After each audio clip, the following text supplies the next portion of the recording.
it would be difficult to put on a hammer through all those, lightning bolts and lava darts. But here, that's not really the case. And if Dalton taps out for like Fable or Seasoned Pyromancer, hammer might just start, pushing damage through. So I prefer hammer here. Sure, I think that's why you see Hammer doing very well. Obviously, it's got quite meant to have a favoured Murktide matchup because their only real interaction is damage-based removal, right? And with Hammers, making a creature 11 power or so tends to not have too much damage done.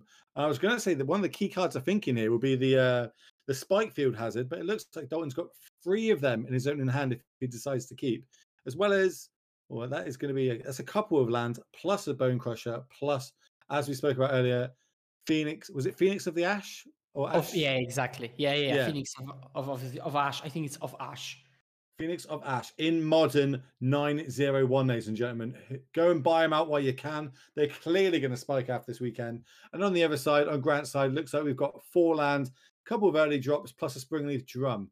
One of those lands being an Urza's Saga, which we've seen be extremely powerful all weekend. Dalton starting off on just one of those spike fields, tapped for his land for the turn. Now, Grant, how are we going to start off here? We do have an Esper Sentinel. That is one of the best 1-drops he could play in this matchup, kind of almost taxing Dalton to pay more mana for these cheaper spells that he's going to have. But remember, on Dalton's side, everything in his deck has to be of even cost because he did reveal that Obosh. Wrong. Odd cost, not even cost. Odd, the absolute opposite of even. Odd. It has to be odd costs, as he's going to shock in here. Maybe Grant hasn't seen this deck because, dating maybe in the feature match or something like that. Maybe deciding not to play around Blood Moons, but then he does have a couple of planes in his hand anyway. Yeah, so basically, when I think if you've been playing Modern for quite some time, and especially if you've 991 here, you have played it, you know that what those Obosh decks look like more or less. And in this case, you should know that even though this is an Obosh deck and doesn't play, 2 or 4 drops, it does play Bone Crusher Giant because it's technically a 3-mana card. So, and yes, as we can see, Bone Crusher Giant going on an adventure, taking Giver of Runes with it. And it does take it down. And now we're going to see the Saga's going to come down here. We're going to start getting that ball rolling. Unlike what in the Titan decks that we've seen the last couple of rounds, they don't really want to be playing that turn 1 in this deck. It is more of a turn 2. So as of turn 3 onwards, we can start making these Saga tokens because there's quite a lot of cheap artifacts in this deck that can be sat on the battlefield, which make those constructs stupidly big. And now a Stoneforge Mystic come down, previously banned in Modern. Hello, is going to get one of the newer cards in Modern, Coldra Complete. Talk to us about that card and why that is like one of the go-to cards or equipments to go find now in these Hammer decks. Yeah, so I remember previously people really didn't want Stoneforge Mystic to be unbanned because it could find Batterskull. And they said, okay, unban Stoneforge if you ban Batterskull. And now literally nobody plays Batterskull alongside Stoneforge Mystic. But what Caldra does, and it's a key thing, it's indestructible. So it does what it does by what it is. And once it comes down, it's an indestructible 5/5 that a mono-red deck will have a hard time dealing with. It does a million of other things, like it has First Strike and Haste. It also exiles a creature upon damage. And as we know, damage triggers work very well with First Strike. So it's overall a very formidable threat. However, there is a downside.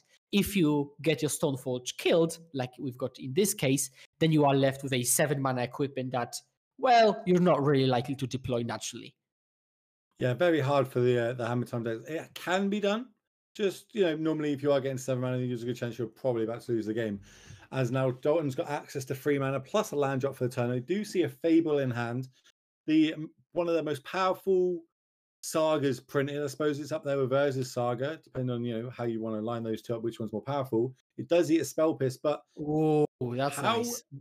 Like Fable the Mirror Breaker, like we've seen this card pop up in multiple formats, do extremely well in multiple formats. And even in like things like Modern, where we want to rely mostly on like 0 cost, free spells, 1 and 2 drops, we see this free drop enchantment that makes tokens and cycles a deck, and it fits in so many decks so well. If you told me when that got printed that this is going to see Modern play, I would have laughed at you. I'd be like, nah, no chance, not going to happen.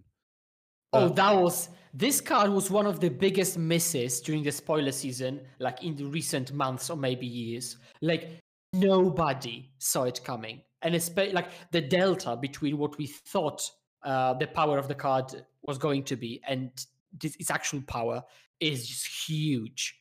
It's absolutely huge. So yeah, everybody missed it, and lucky are those people who actually bought their copies when we still underestimated it, because now it commands a pretty hefty price. So this is a nice turn. So yes, we got our Fable countered with a Spell Pierce. Sucks for us. But then on the flip side, Grant's now used most of his turn and his mana to make a construct, which was only a 1/1. But while it was 1/1, we managed to get it out of the battlefield with a Spike Field Hazard before we had the option to go and find and 2-up another artifact here. So kind of big hits on both sides here. You know what I mean? Grant answers Dalton's big threat. Dalton now manages to just kind of almost hard stop his turn. Going to go get the Might here. Any reason why you'd be going to go get a Might? We haven't seen any green mana, so it generically is just a 1/1 currently. Yeah, usually you get green from a single Temple Garden and Springleaf Drums.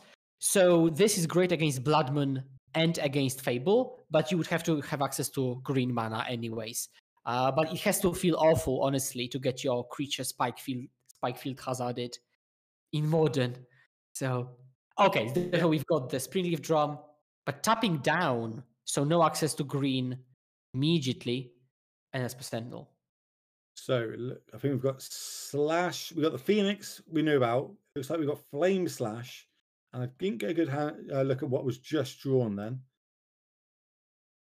Obviously, with these new beautiful hand cams we do, it looks like double. Is that double Flame Slash? Double Flame Slash Phoenix. I think. Yeah, I think it's the new art Flame Slash is the one in the middle there. Yeah, it's like is that like a promo one? Looks like it is. Looks very nice either way. A fun fact about Haywire Might is that Haywire Might is an insect, while Skrelv is a Might. So for some reason, the wizard missed it, and an actual card with the name Haywire Might is not a Might. So that's another case where we might be seeing an errata like we did with Dryad, becoming a Dryad, not only a Nymph. And we're going to see both of them do get deployed here, clean up the other side of the battlefield, which is obviously quite key for a deck that's trying to attach hammers and equipments to creatures. If you don't leave them with any creatures, they're unable to do that. Now, Dalton with a clean board on the other side, can play his land drop, can either choose to deploy this Giant or get this Phoenix on the battlefield. We'll see which one he wants to go for. So you could take Obosh to the hand, and then on the following turn, maybe go like Bone Crusher Phoenix, and that Phoenix would... So you could do that, but he wants to put pressure on the battlefield immediately. Yeah, I like that, especially if I draw a land for this turn. It means I can at least do both of these things this turn. Again, didn't get a good look at what he looks at, but we do have these awesome hand cams, so maybe we can flick down, see what he's like. Look at that, like on cue. Nice. And obviously he puts the cards down for us. Come on, Dalton. Does he not know that we're streaming this live? He's having I don't know what he's doing on his phone. Is he getting? And we can see his nice wallpaper, I guess. So. Luckily, it is a PG wallpaper. Yeah.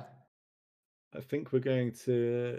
Maybe he wants to read up what a card does. Maybe there's some alternate languages going on. Yeah, they might be asking for Oracle text. And at any point, players can ask a judge for Oracle text of any card, and the judge will show it to them. So now, to be fair, the most hilarious situations are when people ask for Oracle text of their own cards, which they've bought, for example, in like simplified Chinese or something. And they're asking, okay, what do my cards do actually? Which could be the case now. How's a Fury? I mean, that's a good one if you're going to rip off the top to hit, because that is now not only deal with a threat on the other side of the battlefield, it is a threat itself, being a 3/3, a double striker.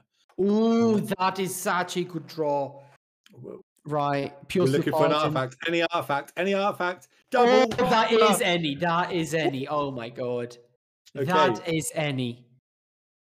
Into an Ascendant. Oh my god, now we're going to have two massive creatures, which, as we spoke about, Lightning Bolt don't deal with these. Flame Slash doesn't deal with these. We're now going to have to start getting to like Shatter territory, and I don't think we're going to be playing them in our main deck for Dalton, but he does have a flyer, I suppose.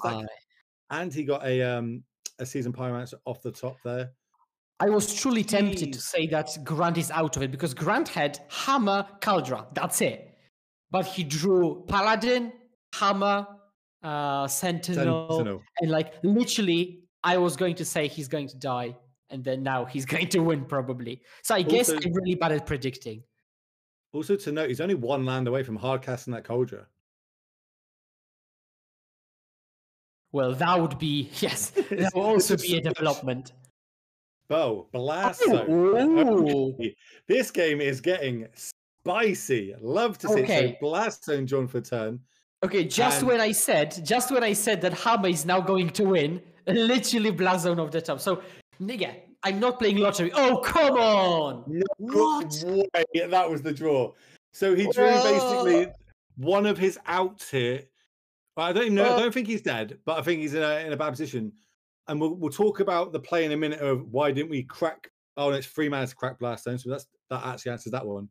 But we're going to make a 22/22 trampling, life-linking creature on the side for Grant here. This is going to make that's wild. This game is awesome. I love it. And this is why I love Magic the Gathering. So if you do enjoy watching this chat and this stream, look at the overlays that's going on, all the work that goes into it, make sure you hit that follow button. All the statistics of how many followers, how many live streams, and everyone watching, these are how we get sponsors. So make sure you're hitting that follow button. If you have an Amazon Prime, throw out this stream, help a new out, help grow this channel, get everyone involved. And, you know what I mean? No one else is putting this on, so we're going to have to do it ourselves. And Anu has stepped up to the front of everybody in doing all this. Anyway, back to the Magic. A 22/22 lifelink and trampling creature has been turned sideways, and Dalton has to work out how does he want to block here. He could just potentially block with one creature, drop himself down to 19, and hope this Blast Zone does a lot of work next turn. But on the other side, Grant is going to go up, getting 22 points of damage, life this turn as well, which is quite a big swing. There is an interesting dynamic. So, like, one thing is that Dalton doesn't want to die, so that's pretty obvious.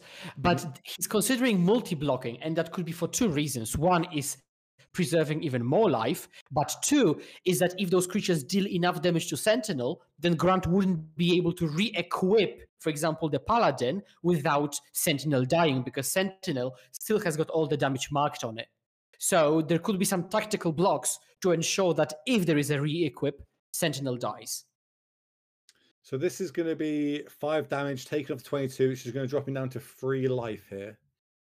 So he had to he couldn't singularly block with just the Season Pyro. He had to definitely block for 3. Probably, obviously, Giant's the main one you'd want to use there. Maybe we could have used the token, but then Season Pyro in the graveyard's got advantages that potentially doesn't anywhere else. It's just a generic 2/2 on the battlefield. Right, but this Blast Zone.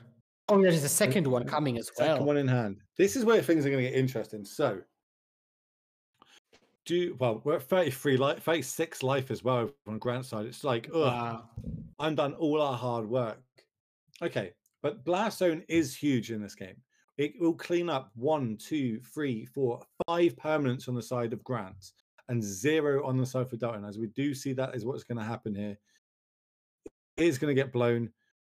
We're going to get rid of all these cards. Leave them with a 2/2 on the other side of the battlefield. Notably, now they don't have a land draw to be able to play the Cauldron in hand. They need 2 lands to do that. Yeah, and like Obosh with Fury is just such a fast clock that honestly, 36 life isn't much. It's probably just a few combats to close the game. Now, Grant can still draw, for example, Hammer. Why not? So it's still possible. Ornithopter. Oh, and now Giver can give Pure Steel protection from red so that he can attack in. So now the Blast Zone could be popped for 1 to kill Giver of Runes. I mean, on the next turn. Or could be ticked up to 2 to get rid of Paladin. No, that's are we leaving it at 1 or are we going to go up to 2? It's like, hit or miss. I think he's going about it the right way. We've got Relic. That's just going to get cycled. Well, if it does, we've got Phoenix in the graveyard. We've got to sort of speak. How important is the Phoenix and the Pyromancer in our graveyard opposed to the top card of our deck? We could play a Bosch here, so that's 5 mana, 2 mana left up. Jeez, this is crazy. But then if we want to blow Blast Zone, we can play land for turn, get back Phoenix, and blow Blast Zone on 1. I mean, I have to say that this game is fantastic. And many games that we've covered today have been great. Like the Blue-Eyed Titan match was awesome. Yeah, excellent Magic today. And by the way, this is one of the reasons I love Modern. So many very powerful effects, but also so much counterplay. And we're just going to play the relic there, leave it for later on if we need to pop it. What did we draw? Another Paladin, pass the turn back. Well, Relic doesn't work that well with your own Pyromancer and Phoenix of Ash. No. Admittedly. This is game one, though, so it is in the main. So, there's a lot of graveyard decks, or at least synergy decks out in the field. So maybe it's been doing well. Here it is kind of hindering us, so to speak. But it looks like we've drawn a free drop. Fable is a good one to draw off the top of your deck. If a card's going to get you, help you push an advantage or kind of turn the corner, that is one of the ones that will do it. It's going to get a Goblin Shaman. No, is that the Goblin Shaman token? Yeah, it's Goblin Shaman token. And a Saga's Rift. That's a good one. Okay. Now, I'm not sure. I think I would still have preferred to just play Obosh there. Because you get the Shaman token, but that's a 2/2. You get the second chapter trigger, but you don't, I think, really want to ditch Obosh. Okay, never mind. He literally does. Doesn't. But the third chapter is the doozy because you can keep copying Fury. Yes, but that will happen, the turn after the third chapter. So, it's a very long-term plan, honestly. So, what's going to happen first? The ability to be able to use the copy effect of Fable, or Saga completing all three of its chapters? Right. So Saga will go up to 2, then there's to 3. Yeah. So the Saga will complete its cycle if I'm counting correctly. All right. 2, flip. Another Fable in hand. They drew another Fable for the turn. Oh no. So Saga will not have searched. Yeah. So the mirror break will be faster. So I assume you're thinking of Haywire Might, right? No. I was thinking which one will complete. We'll be able to get a hammer equipped or something before X, Y, and Z happens. Okay. We're going to return the Phoenix here, Phoenix of Ash in Modern, in an undefeated deck. That's right, ladies and gentlemen. You're welcome. Getting all the best decks on camera for you here, and then we're going to follow up with a second Fable, which will be making a token. It'll be on chapter 1. Now, Grant, how are we going to get back into this? Saga takes up to 2. We can start pumping out constructs of it now. We do have our life total as a resource. We did manage to get that big hit in for 22 points of damage. Gain 22 for ourselves. And as someone has pointed out, Dalton, he's actually showing off a lot of bling playing those Goblin Shaman tokens, which, for example, in Europe, they command a price of €5 a piece. So yeah. We used to have 8 or 9 of them in the legacy events, and they've all been stolen by players. So have they? They're pretty hard to get hold of. Yeah, we had to replenish them once, but passing the turn back. So it doesn't look like it was a land to be able to deploy the Cauldron hand. We're still exiling with the relic. Fable's going to flip. Other Fable's going to trigger. We can ditch this card in our hand and get a fresh draw if we want it. Looks like we want to keep it. It's a third Fable. And once we've got multiple Fables flips, yes, we can do the Fury multiple times, which will probably close this game down, let's be honest. We can also use all our managers to make 2/2s end of turns and just have a big board of attackers. So yeah, if we had an advantage bar, even though there was that big turn by Grant and he did manage to get that big life point swing, I still think it might be in Dalton's favor here. Is there anything Grant can do? Can he go make construct? Well, he could also just tap Saga for mana, find Springleaf Drum, and play Kaldra, and then draw 2 of Pure Steel, and then see what happens. He needs to somehow get an equipment on this flyer, right? There's no flying blockers on the other side of the battlefield. So if we can somehow equip and leave it with flying, we can potentially get across. Well, you can just re-equip Kaldra to Ornithopter because it's still an equipment, and you've got Pure Steel, right? Yeah, so yeah, we need to get the mana right. That's what I'm saying is we don't have the mana to play the Cauldron yet. Oh yeah, so you got with the Springleaf drum line. Oh, okay. Or you just do this. Fair enough. Oh, well, we're going to try and draw 2, and hopefully one of them is a land, an untapped land. Right, and now, okay, Dalton checks probably if the equipment, the draw trigger is off cast or enter the battlefield, and thankfully for Grant, it is upon the entry. So Grant draws 2 now, and has a full grip. Checks the graveyard. Why would he? Just checks what artifacts are available still in the deck. Yeah, like any sort of equipment. I say the Phoenix, I believe, can't block. I think that's like might be the downside to that flying threat that comes out from the graveyard. Let me just double check. You have a little look at that while we talk about this. We're going to go search up an equipment. It can block? Yeah, it's just flying haste, yeah. Okay, flying base, so it can block. Okay, so that's our line out of the way. Now what we need to work on Grant's side and how can he get across an advantage. We've got another hammer, but the way to get everything trampling's gone now because we that got blown up with a blast zone, and that is in the graveyard. I don't believe Grant's got any way of getting that back out of it.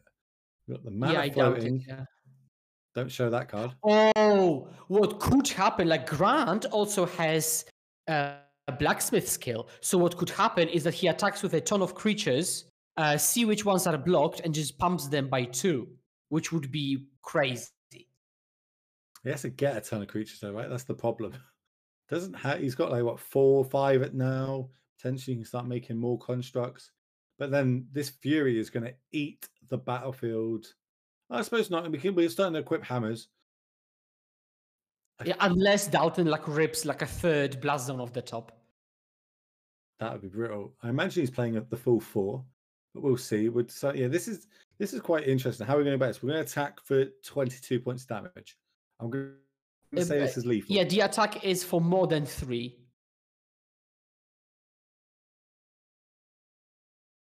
We're going to chump. Right. Yeah, Dalton agrees with our expert opinion on this being lethal and just says, okay, block. Again, now he could have blocked with a 2/2 shaman to make it impossible to re-equip double hammer. So that's something probably I would have done, just because you don't need those goblin shamans, really. Like, what's the difference between 2/2 and a 1/1? And this would have made that play impossible with double re-equip. Okay, let's see what we're going to do. So again, exile another card from your graveyard. Doesn't he remembers about that basically irrelevant thing, which is like, okay, relic you. But he does it at the beginning of the turn, so he doesn't have to remember later. So yeah. Yeah, he knows it's irrelevant, but like now we've only got Season Pyro, which we've just exiled in the graveyard. So technically we can pop that now, draw cards. We've got no more of our relevant cards in the graveyard. That's a Spike Field hazard. To be fair, if you exile your own graveyard, it's going to be more difficult for you to escape the Phoenix again, right? Because you need to exile other cards as well. Yeah, maybe he's relying quite heavy on that. Maybe he's putting a lot of, stock into that Phoenix being able to block if needed. He did get a redraw. This game is so difficult. And also Dalton has to keep track of so many things, like all those saga triggers, which Kiki-Jiki doesn't have summoning sickness, what to copy, when.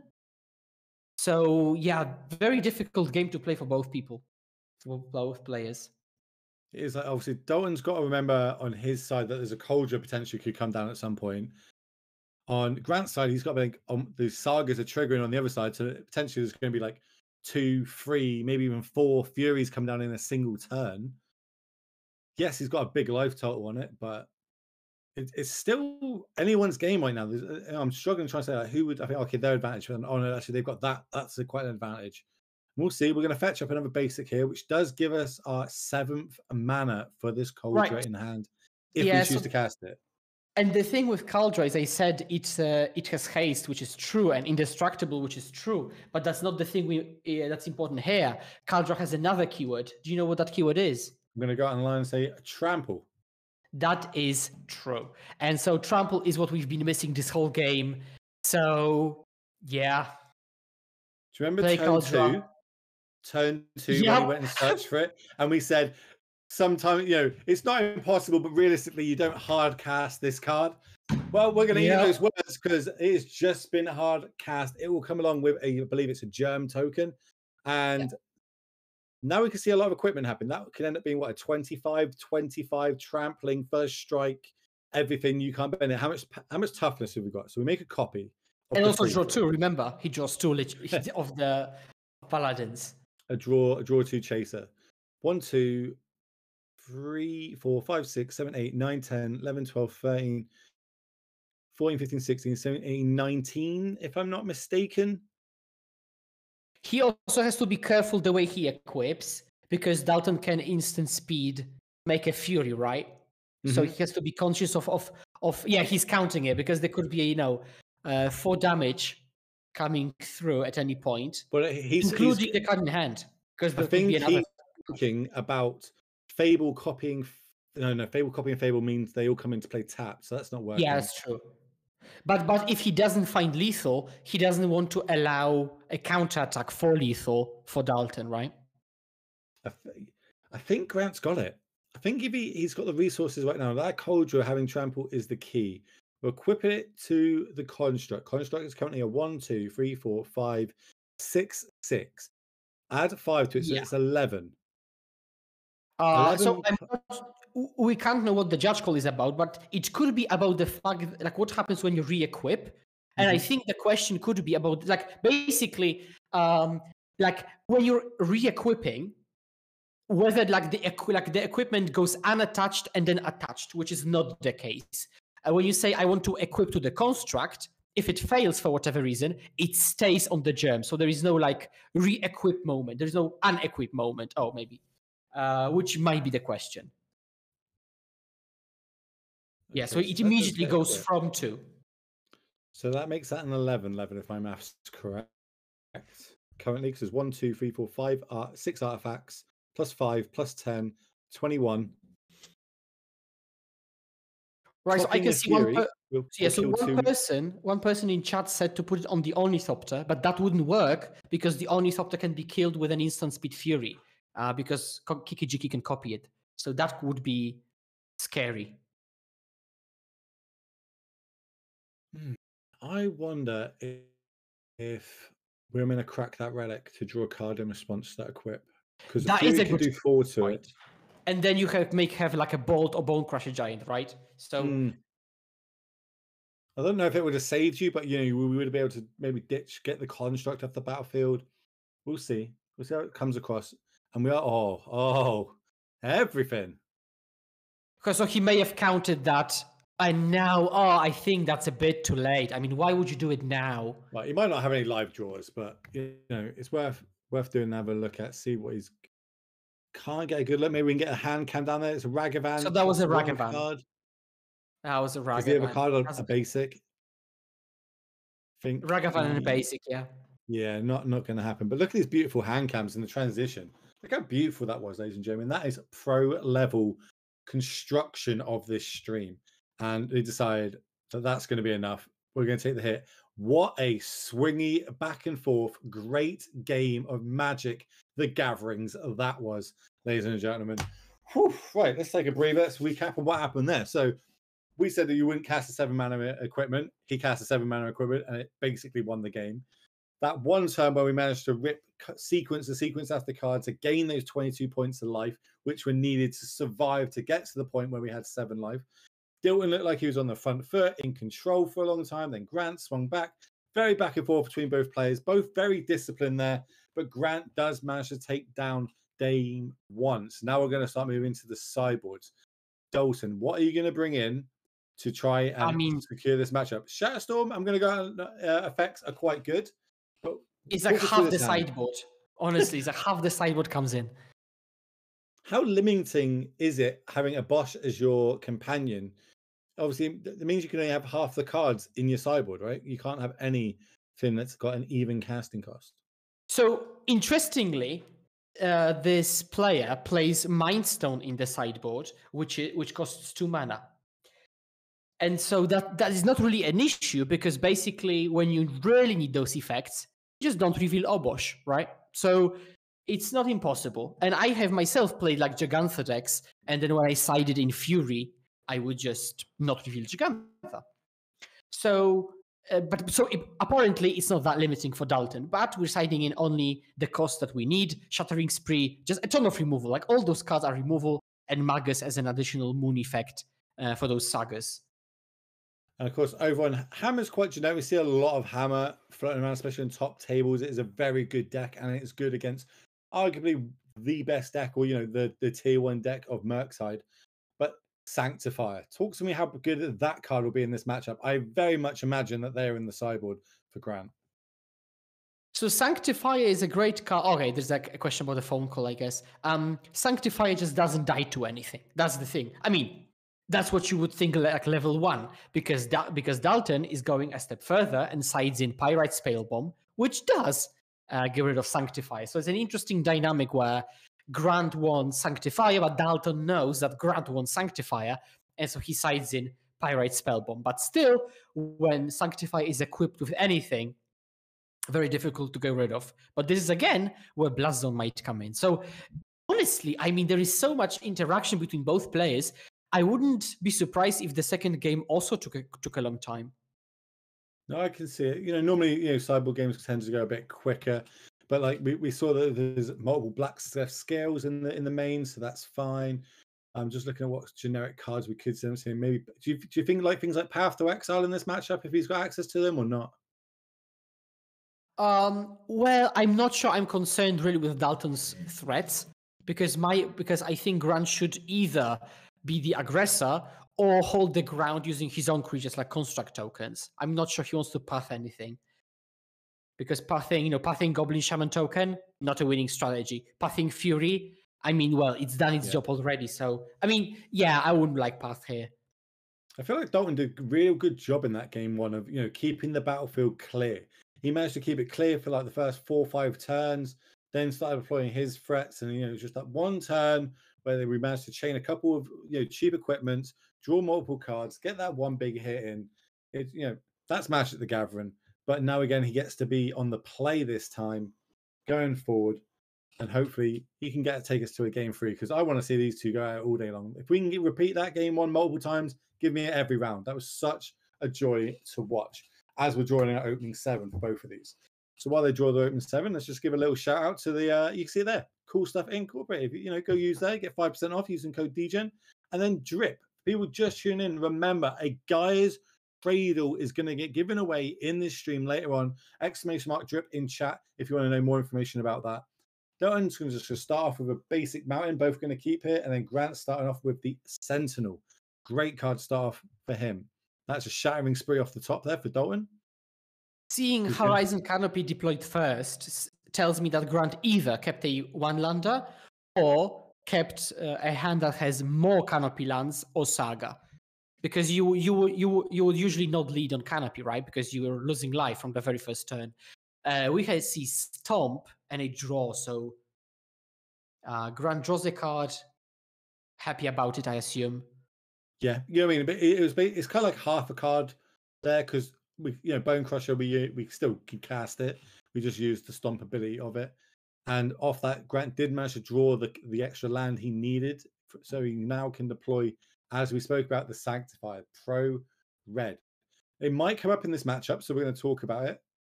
Talk to me about the Bone Crusher Stomp interaction with the Sanctifier if a block is made, and how that whole interaction works. Because it can get quite complicated for some people that has never seen that interaction before.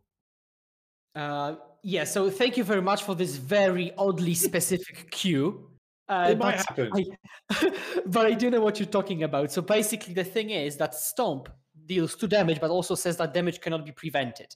Now, protection says is that damage is prevented. So technically what you could do is you could turn off that prevention clause and kill Sanctifier. However, you cannot stomp Sanctifier itself because it has protection. So what could happen is that you block Sanctifier with, let's say, I don't know, a 2/2 blue creature. What creature? No, but you can't block. But you can't block with a red creature. So it has to block, right? So Sanctifier has to be the one blocking. That's where I was lost. So Sanctify is blocking a red creature, and then you stomp the face, turning off the prevention clause, and then Sanctify dies. Okay, that's the whole thing. Okay, we got there. We got there. I will not set you up for complicated gameplays like that, but I really hope that plays out and happens now. But I do want to talk about please do. Last turn. Shadow Spear was played with 2 mana after combat with 2 mana up. We could have played it and equipped last turn. We decided against that. Why did we not do that? And then when it was targeted, we didn't have like a blacksmith scale to protect it. So I don't quite. I'm trying to work out why would we have not equipped it last turn and just got an attack in for a 3/3. That is a very good question. And because I was focused on talking, I'm not sure if there was white mana available under the Blood Moon. Yeah, there was just the one. There was obviously we've only got 1 white mana, but they held it up. Okay, so that is weird then. That is weird then. Maybe he was trying to represent blacksmith skill as a kind of like a threatening strategy. Let's see what's going to happen here. So, there it is. That's purposely for this. And the rest. Now we've got the scale. Okay, so basically blacksmith skill was held up, but with the intention of protecting specifically Sanctify on deck. Oh, and there is some stomp action. Okay, no, okay. Yeah, that's not going to do. But attack and block. Come on, let's go. Let's go. No. One chance, Dalton. Come on. I was this close to being big brain. Let's go. Yes. Got there. So 2 minutes of me talking go to waste. I'm kind of happy that interaction happened, chat. I'm not going to lie to you. Kind of happy about it. But unfortunately, it didn't pay off for Dalton. Grant still had another Smith, so he's putting a lot of real estate into this. Obviously, stretching his mana with only having 1 planes available. Dalton managed to get 4 damage across, dropping Grant down to 11.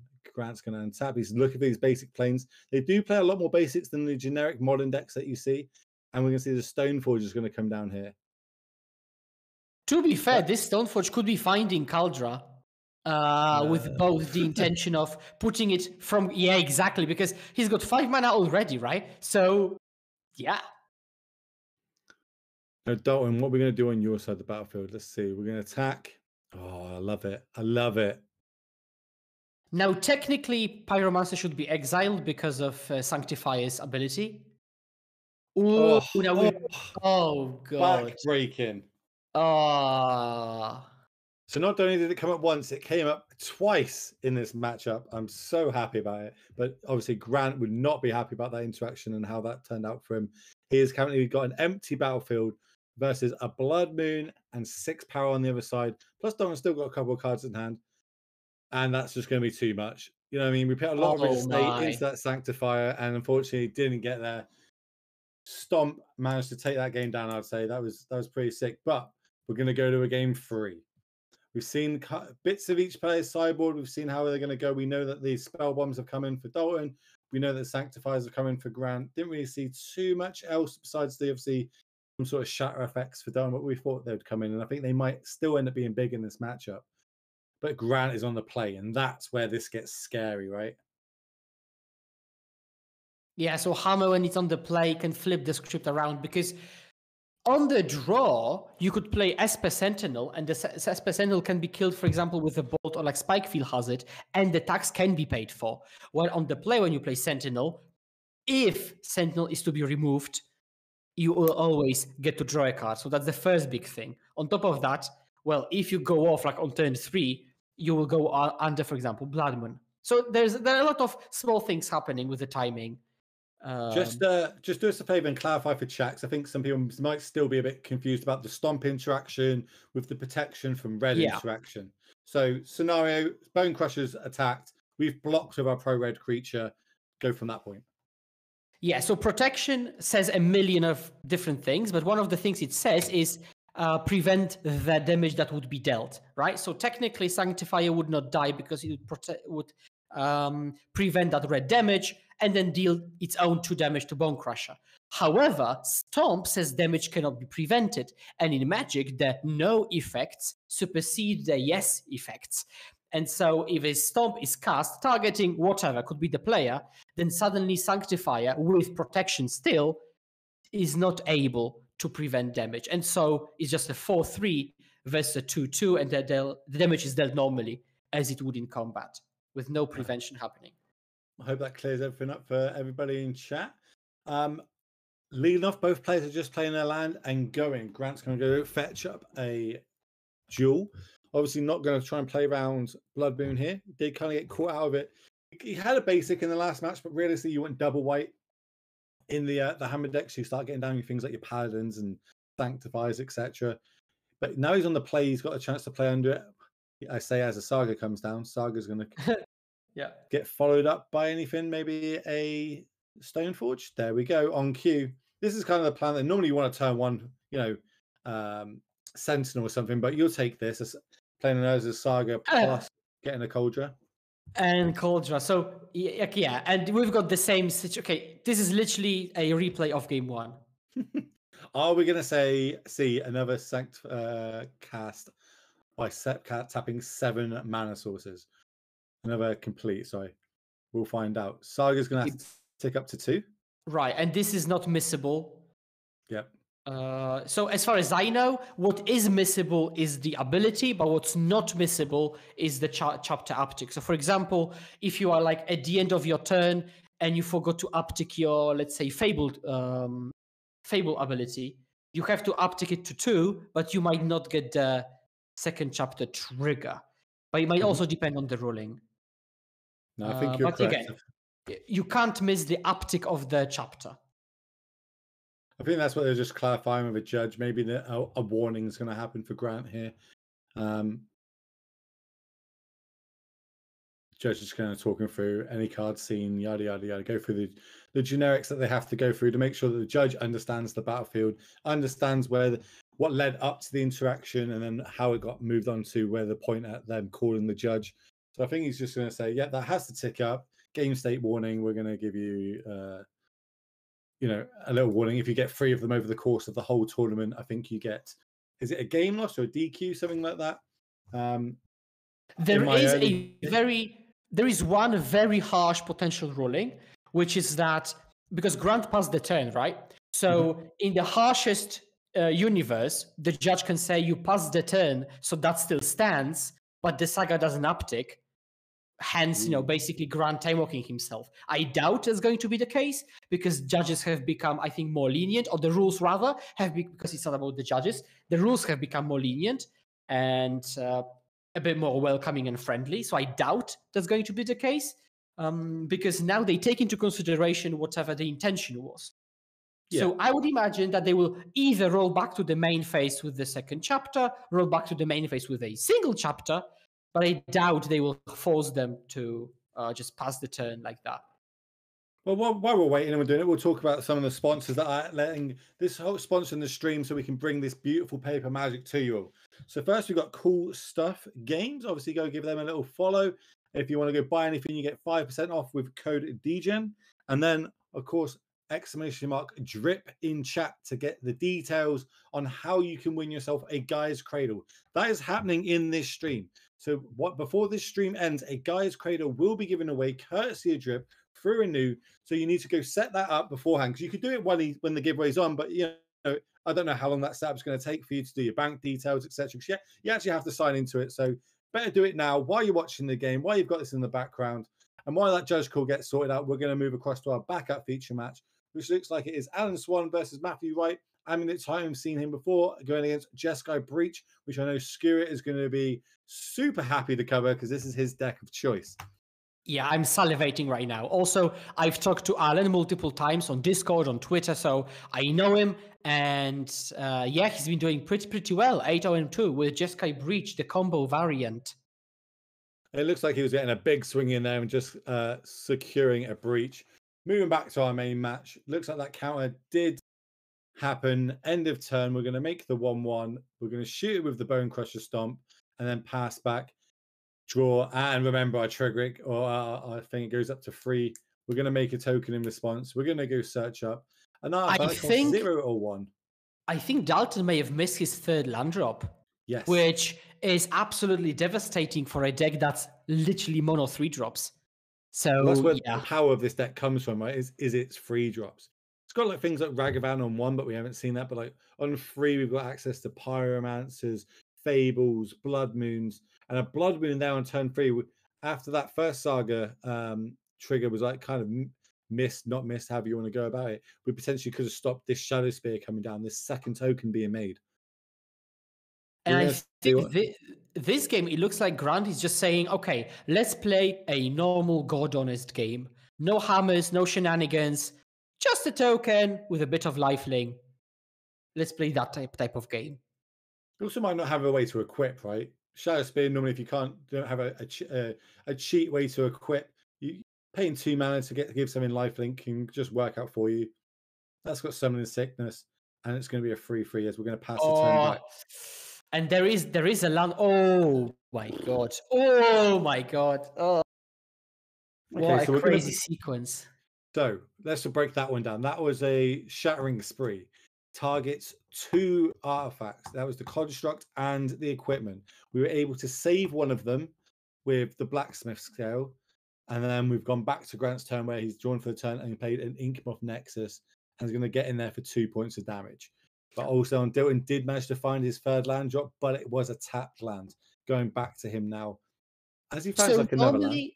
So normally I would feel tempted to animate Inkmoth Nexus, turn it into an artifact to push more damage through, but he has got March of Otherworldly Light. And so because Dalton's deck is mono 3 drops, he wants to be able to hold up March to exile a 3 drop, right? And in order to do it, he has to keep all the mana untapped. But I think what he would rather exile is like a Bloodman and not necessarily Bonecrusher Giant. There's a giver. Winsop Heath played for the turn. Turn passed back. Didn't get a good look at those. I definitely see a Fury in that hand, a Blood Moon, a Fable, and I think a Lightning Bolt. Yep, thank you. Look at that. Get the hand cams going. So that's a Flame Slash, Lightning Bolt, Fable, Seasoned Pyromancer, a Fury, and the Blood Moon.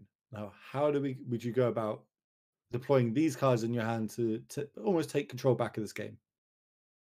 Well, you could do the absolutely least battlefield affecting play, which is taking Obosh, right? Clearly.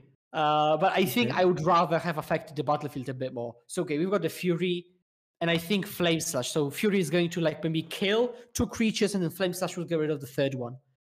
Hence, well, yeah, I think he's doing it this way, right? Because he's holding up Lightning Bolt in case something like a Blacksmith happens. He can kill whatever that's targeting in response, but he does manage to take down both, leaving him with just a generic 1/1. That's going to catch the Flame Shut up. And this is, as we said, this is a repeat of game 1, right? He's cleared all the threats on the other side of the battlefield. The thing is that Dalton isn't like shy on cards. So instead of taking Obosh to exile it, I'd rather just play Fable and exile just something else, but like start progressing my own plan, because I'm not sure that like just exiling one fewer card is going to like matter a great deal. So what if we have so if we get rid of like Sagada's Aid off the top here? Oh, that's literally game in hand. That's literally good game. We hit another land. Also, there could be like a Pierce to the Paladin drawn. Hey, we're 1 turn away from that Cauldron being hardcast. Just saying, Blood Moon's going to come down. Turn all these lands into mountains, except for the 2 plains over on Grant's side. Does shut down the Inkmoth, though. That is just now going to be a basic mountain for the rest of the game, or at least until that's left on the battlefield. He chose not to use the March to get rid of it. Here Let's is go. The second hardcast that we've seen this game. 5/5 first strike, haste, get the gem token on here, turn it sideways, and now we've got a race on our hands. Let's see how we're going to go about this. Obviously, it is indestructible, which is the kind of the bit that Dalton doesn't want to see. Shatter effects will not work on this. He doesn't have access to bounce effects. Now, importantly, both Kaldra and the Germ are indestructible, because Kaldra itself is indestructible and grants the creature indestructibility. There's a Den of the Bugben / Mountain comes down for the turn. How are we going to go about this, Dalton? We're in a race situation. You've got to try and show up a way to either get some blocks in while dealing enough damage. He does have a lightning bolt in hand. He does have a spell bomb that he draw for the turn. So that is another 5 damage, which could potentially help him swing this race if needs be. Looks like we're going to play another Bone Crusher or Pyromancer. What are we doing? Yeah, we're going to go Bone Crusher. Get in for 4. 10. Technically, I think Dalton might win this race at the minute. And this is another reason. I mean, of course, again, we're being outcome biased, but I would have preferred the previous turn or the 2 turns before, instead of pitching Obosh, just actually deploying something. This is a good one because you can grant protection from red, but Priorite Spellbomb is surely going to get rid of it. Yeah, I think you're right on that one. I think the Spellbomb will end up dealing with the Giver at some point. If I was going to do it, like no attacks. Ooh. So changing gears completely. So now Dalton's going to have to go wide, which I kind of like this on Grant's side. Grant knows he can get a 1-shot kill. His deck is designed to do that. Where Dalton's side, we've got rid of the Obosh already. We're going to ditch a Fable and a Ragavan here with this power. So get a fresh look at 2 more. Make 2 1/1s. Keep this Lightning Bolt plus whatever he drew for the turn in hand. I think it might be another Blood Moon and another Pyromancer if my eyes are absolute ninja sighted like they are. Oh God, I got it right as well. I'm so good at this. So we're going to see the spell bomb. I do think I would have done that spell on end of turn on my last turn because now I've used up a mana on this turn that I didn't need to. Are we attacking? Are we getting in there? I suppose we do have access to Lightning Bolt. One of these gets chumped, gets dropped down to 6. So I have to say there is one line which is absolutely super cheeky. So Grant has got Hammer in hand. So what he could have done, technically, is play Hammer to prepare for an actual manual equip, which costs 8 mana, but he's, slowly but surely getting there. So if he plays 1 more land, which is he's gonna 7, right? If he top decks a land now, which he does, means he missed a potential Hammer equip now, which is huge. Would have been 15 with 3 blocks. It wouldn't have been lethal that turn. But it would have been good. He's still got this March of Underworldly Light in his hand. So he does have an instant speed way to kill stuff if he needs to. Dalton looks like he picked a Spike Feed up, so that's 4 points of damage he's got in hand. He turns everything sideways here. He's got lethal, I believe. It's wild that Hammer actual manual re-equip could matter in a game. March this. Dalton says, take 2, drop to 4. This dies. I think we're going to see Lightning Bolt you, Spike you. Spike you. Drop you to 3. Lightning Bolt you. And that's going to be it. And Dalton is going to continue to be undefeated. Obosh Red goes to 10-1. Oh, wrong. 10-0-1. Still undefeated in this round. Unfortunate for Grant, that game 1 was absolutely one for the books. If you are just tuning in and you